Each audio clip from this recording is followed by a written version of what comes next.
Hello students, my name is Dr. Jyoti Singh and today I am going to discuss with you chapter number 1 from your class 8 NCERT English book. So let's start the first chapter. The name of the first chapter is The Best Christmas Present in the World.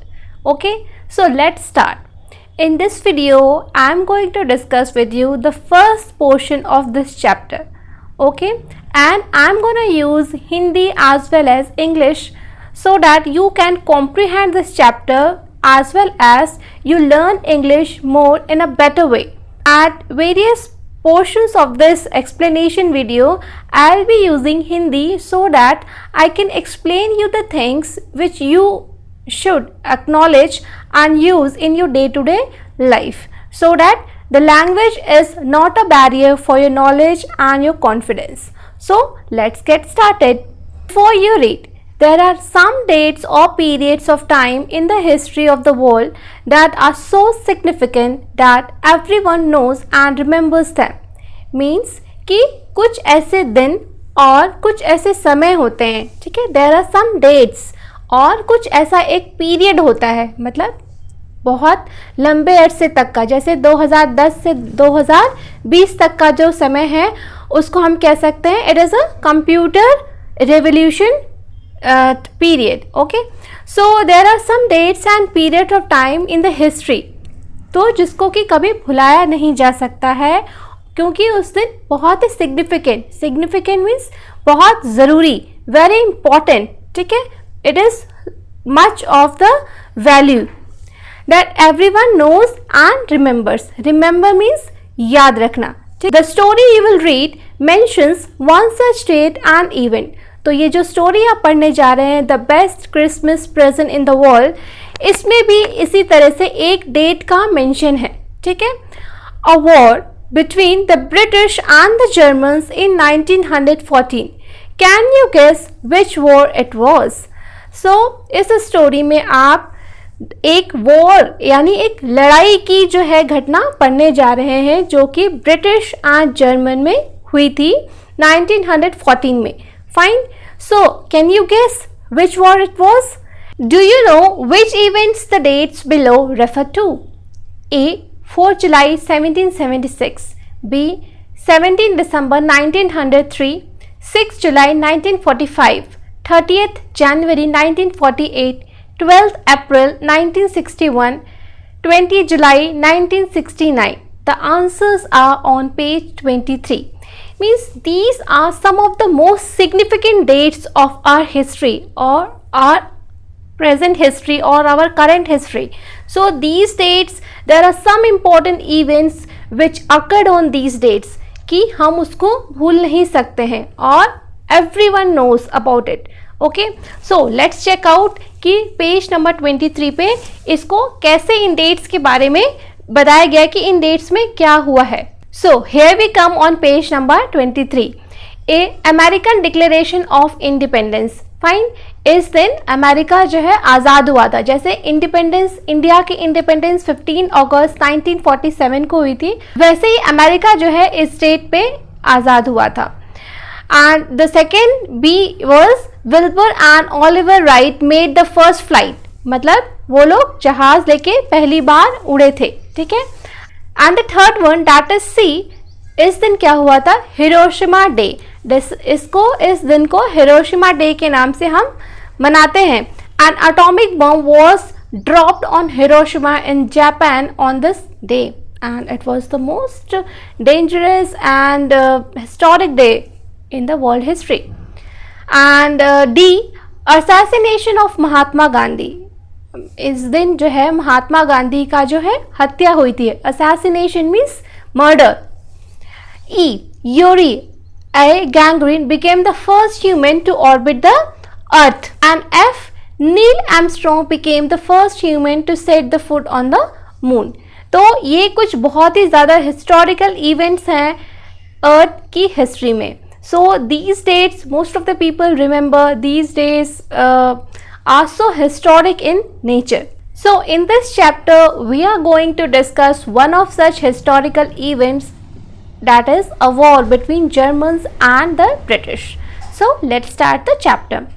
I spotted it in the junk shop in Bridgeport, a roll-top desk.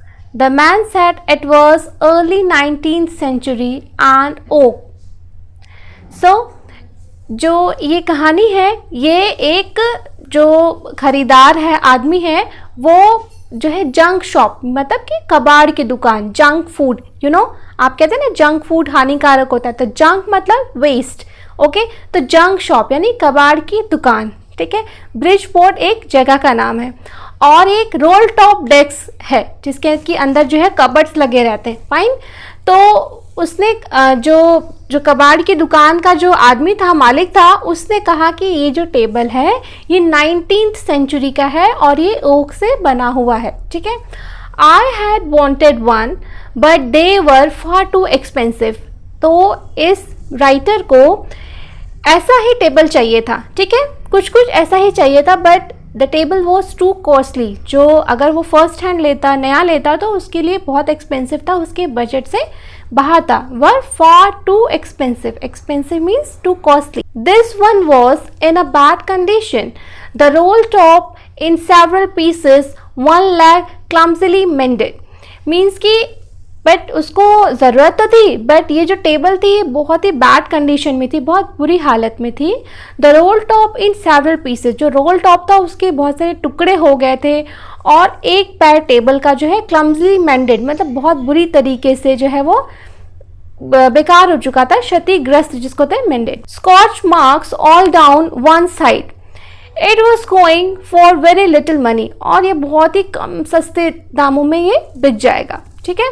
I thought I could restore it.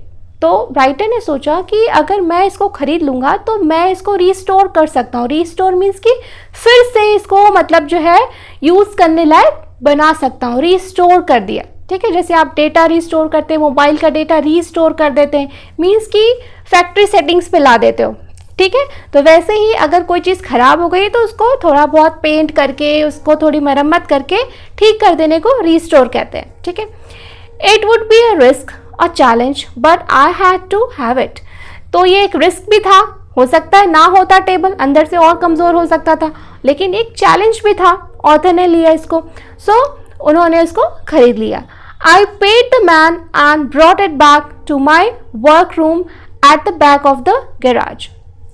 और authors ने इसको खरीद लिया और उसको वो अपने garage में लेके आ गए, ठीक है। I began work on it on Christmas Eve, और मैंने इस टेबल पे जो है काम करना मतलब उसको ठीक करना जो शुरू किया क्रिसमस ईव पे किया, यानी क्रिसमस आने से एक दिन पहले की जो संध्या होती है ऑन क्रिसमस ईव पे उसने ये शुरू किया, ठीक है। I remove the roll top completely and pulled out the drawers, the veneer had lifted almost everywhere। मतलब टेबल के ऊपर का जो पोर्शन होता है उसने उसको पूरी तरीके से रिमूव कर दिया और जितने भी ड्रॉर्स थे उनको बाहर खींच लिया। तो उसने क्या देखा, veneer had lifted almost everywhere means जो टेबल के ऊपर एक फाइबर की चीज़ लगी रहती है जिससे कि उसका सरफेस स्मूथ हो जाता है, वो पानी पड़ने से जो है वो फूल गई थी और उसके चिप्पियाँ या जो है वो उसकी जो है पीसेस जो है लेयर्स निकलने लग गई थी, ठीक है। So here you can see the meaning of veneer, a thin layer of plastic or decorative wood on furniture of cheap wood, यानी कि वुड को थोड़ा सा खूबसूरत दिखने के लिए उसके ऊपर एक पेस्टिंग की जाती है जो है फैंसी वुड की, ठीक है, फैंसी लेयर्स की। It look like water damage to me, okay. तो उसको लगा कि ये veneer इसलिए निकल रही क्योंकि उसके ऊपर कई बार पानी गिर चुका था, इस वजह से वो फूलने से वो निकल रही है। Both fire and water had clearly taken their tolls on this desk, यानी कि ऑथर्स कह रहा है कि फायर, क्योंकि वो ऐसा लग रहा था कि टेबल जो है आग में जल गई थी, ठीक है, और पानी भी उसके ऊपर काफ़ी गिर गया था, हो सकता है आग बुझाने के दौरान उसके ऊपर काफ़ी पानी गिर गया था। तो टेक देयर टॉल्स यानी कि नुकसान पहुंचाना, टॉल मतलब नुकसान पहुंचाना, okay. Have clearly taken their tolls on this desk, the last drawer was stuck fast, तो जो जो लास्ट ड्रॉर था वो एकदम स्टक कर गया था, बहुत तेजी से एकदम चिपक गया था, एकदम निकल नहीं रहा था. I tried all I could to ease it out gently. मैं जो ऑथर है उसने बहुत ट्राई किया, हर तरीके से कोशिश की कि बहुत आराम से निकल जाए, but it was in all when. In the and I used brute force. और आखिरी में उसको बहुत ज़ोर से धक्का मार करके धक्का मार के उसको निकालना पड़ा. Okay. I struck it sharply with the side of my fist and the drawer flew open to reveal a shallow space underneath. तो उसने फीस्ट मतलब मुट्ठी, ठीक है, उसने उसको ऐसे ऐसे मुट्ठी से ठोका, ठीक है, साइड से, ऊपर से, नीचे से. तो और जो ड्रॉर है वो एकदम से खुल गया, ठीक है.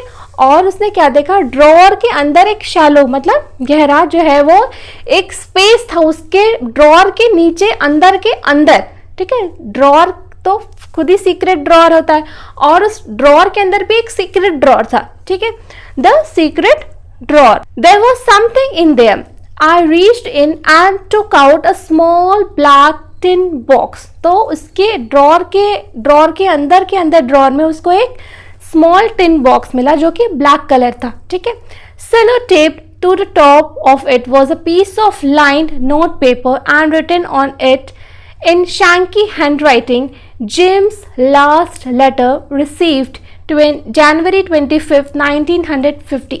उसके ऊपर एक स्लिप चिपकी थी सेलो टेप से जिसके ऊपर के लिखा था जिम का लास्ट लेटर. लास्ट मतलब आखिरी, और उसकी रिसीविंग डेट थी 25th January 1915. To be buried with me when the time come. ठीक है, तो उसके ऊपर उस लेडी ने पहले ही नोट लगा के रखा था कि मेरे साथ जो है इसको दफना दिया जाए. बरीड मतलब दफना देना, ठीक है. जब मेरा वक्त आएगा तो मैं मर जाऊंगी तो इस लेटर को भी मेरे साथ आप दफना दीजिएगा. I knew as I did it that it was wrong of me to open the box but curiosity got the better of my scruples. यानी कि ऑथर कह रहा है कि मैं जानता था कि किसी और की चिट्ठी पढ़ना गलत बात है, ठीक है, जो है ये बहुत ही जो है ये अजीब बात है, लेकिन मुझे इतनी क्यूरियोसिटी हुई कि इस चिट्ठी के अंदर ऐसा क्या लिखा है जो उसको जो है रहा नहीं गया. ठीक है. Scruples, feelings that make you hesitate to do something wrong. Scruples means that kind of feeling if you are feeling guilty. ठीक है, it usually does. Inside the box there was a envelope. Inside the box there was an envelope. The address read Mrs. Jim MacPherson, 12 Cooper Beaches, Bridgeport, Dorset. I took out the letter and unfolded it. It was written in pencil and dated at the top December 26, 1914. तो author ने जब वो box खोला out of curiosity, उससे रहा नहीं गया, ठीक है, तो उसको गिल्ट भी महसूस हो रही थी, लेकिन उसने खोला और उस चिट्ठी में देखा कि उस जो चिट्ठी है वो किसको संबोधित की गई थी, किसके लिए लिखी गई थी, वो मिसेस जिम मैकफर्सन के लिए लिखी गई थी और उनका एड्रेस भी लिखा था इसके अंदर कि वो कहाँ रहती हैं. ठीक है, और उस चिट्ठी का डेट उसने देखा कि 26 दिसंबर 1914 के दिन वो चिट्ठी लिखी गई थी, यानी क्रिसमस के एक दिन बाद की वो चिट्ठी थी. फाइन. सो होप करती हूँ कि आपको अभी तक का अच्छे से चैप्टर समझ में आया होगा. Next portion I will cover in the next video, and still if you have any doubts and you want to know the meaning of any word or if there is any difficulty in comprehending this passage, then you can write me in the comment section. I will surely reply. Thank you.